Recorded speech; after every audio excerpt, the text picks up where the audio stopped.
Baik, Assalamualaikum warahmatullahi wabarakatuh. Selamat malam rekan-rekan semua. Kali ini saya selaku eh, moderator akan menyampaikan sedikit perbincangan bersama narasumber saya yaitu Salsabila Nauli dengan fenomena yang lagi tren nih di Gen Z khususnya yaitu efek tren live shopping terhadap perilaku konsumen digital di Indonesia. Daripada berlama-lama lagi, langsung aja kita masuk ke topiknya. Sebelumnya, Sasa, apa kabar hari ini? Halo Sandro, kebetulan aku kabar baik. Thank you sebelumnya dan senang banget bisa berbagi hasil riset kelompok kita pada kali ini. Baik, saya langsung saja menanyakan pertanyaan pertamanya. Bisa ceritakan terlebih dahulu apa yang menjadi latar belakang tentang live shopping ini? Oke, jadi sebenarnya kita itu melihat bahwasannya perkembangan teknologi digital di era sekarang itu benar-benar mengubah cara pandang masyarakat dalam rangka berinteraksi dan juga bertransaksi untuk berbelanja di platform digital. Salah satu bentuk perubahan yang paling terlihat tuh sebenarnya munculnya tren live shopping, yaitu kegiatan berbelanja secara online melalui siaran langsung di platform seperti TikTok, TikTok Shop, Shopee Live, dan juga Lazada Live. Nah, untuk dalam live shopping ini sendiri, penjual atau host itu biasanya menyiapkan produk secara real time, berinteraksi dengan penonton, menjawab pertanyaan, bahkan memberikan promo terbatas berdasarkan waktu yang ditentukan. Nah, hal ini tuh yang sebenarnya membuat proses berbelanja itu menjadi bukan sekedar transaksi doang, tapi juga pengalaman sosial dan juga hiburan. Berarti bisa dibilang sekarang tuh khususnya Gen Z itu belanja itu bukan hanya soal butuh barang doang atau gimana? Betul banget. Nah, jadi sekarang itu belanja itu udah bukan jadi bagian dari gaya hidup digital. Konsumen itu nggak cuma nyari efisiensi, tapi juga nyari kesenangan, hiburan, dan juga interaksi sosial, terutama dengan hostnya. Jadi keputusan untuk membeli produk itu bukan lagi cuma berdasarkan harga atau kualitas, tapi juga karena dorongan emosional dan juga kepercayaan terhadap host yang sedang live. Hmm, Menarik nih. Tapi untuk memperjelas arah penelitian ini, bisa dijelaskan apa aja sih rumusan masalah dan tujuan penelitian dari topik ini? Nah, sebenarnya untuk penelitian ini tuh kita punya tiga rumusan masalah. Yang pertama itu kita mengangkat mengenai bagaimana perkembangan tren live shopping di Indonesia sebagai bagian dari transformasi ekonomi digital.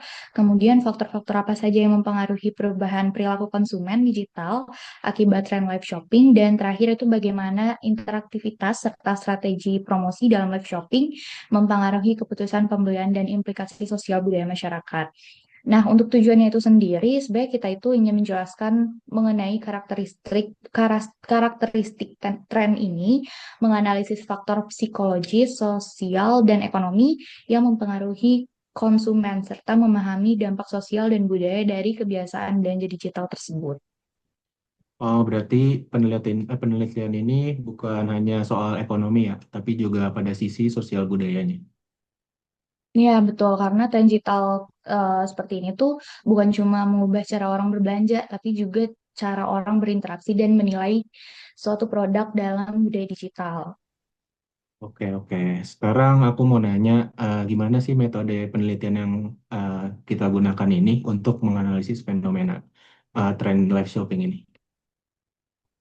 Nah, sebenarnya untuk metode penelitian yang kita gunain itu pendekatan kualitatif dengan metode kajian literatur atau library research.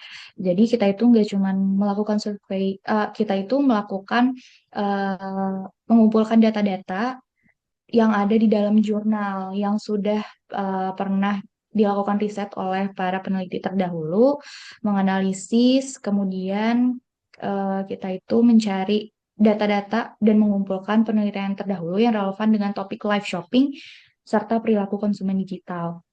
Nah, untuk beberapa literatur utama yang kami gunakan itu sebenarnya ada tiga, dan dari literatur tersebut kami mengidentifikasi tema-tema utama seperti interaktivitas, kepercayaan, nilai emosional, serta strategi promosi dan budaya konsumsi digital. Kalau gitu, eh, dari hasil dan temuan apa yang paling menonjol dari penelitian ini? Dari penelitian ini. Nah, untuk hasil temuan yang paling menonjol itu sebenarnya ada beberapa poin penting. Yang pertama itu live shopping terbukti meningkatkan kepercayaan dan niat beli konsumen, khususnya di kalangan Gen Z, karena sebenarnya mereka itu lebih percaya kalau bisa melihat produk secara langsung dan juga bisa menanyakan hal-hal secara real time ke hostnya. Kemudian yang kedua itu nilai yang dirasakan, itu yang pertama ada utilitarian value atau nilai fungsional seperti kemudahan dan efisiensi, kemudian hedonic value atau nilai hiburan dan kesenangan saat menonton live, dan yang terakhir itu social value atau nilai sosial karena mereka itu bisa berinteraksi dan merasa menjadi bagian dari komunitas digital. Dan yang terakhir itu faktor-faktor seperti flash sale, voucher, banding produk, dan juga bonus pembelian yang sangat memicu impulsive buying, yaitu pembelian spontan karena dorongan emosional. Hmm, Berarti pengaruhnya cukup besar ya terhadap perilaku konsumen. Betul, bahkan penelitian oleh Amin dan Taufikur Rahman yang kita jadikan pacuan untuk meneliti hal tersebut menunjukkan bahwasannya live streaming shopping dan promosi penjualan itu berkontribusi hingga sekitar 61,4% terhadap keputusan pembelian produk nih di TikTok Shop. Di mana itu artinya fitur interaktif dan promosi real time menjadi faktor dominan dalam mempengaruhi keputusan konsumen digital. Nah, kalau misalnya kita kaitkan dengan kehidupan nyata di Indonesia, gimana sih penerapan dan dampak dari tren ini? Sebenarnya perkembangan itu sangat pesat. Nah, untuk berdasarkan survei Populix pada tahun 2024, sekitar 6 dari 10 konsumen Indonesia itu sebenarnya sudah pernah melakukan pembelian melalui live shopping. Produk yang paling sering dibeli itu pada umumnya kosmetik, fashion, dan aksesoris. Hal ini tuh sejalan dengan karakter konsumen Indonesia yang seneng banget berinteraksi dan menyukai hiburan.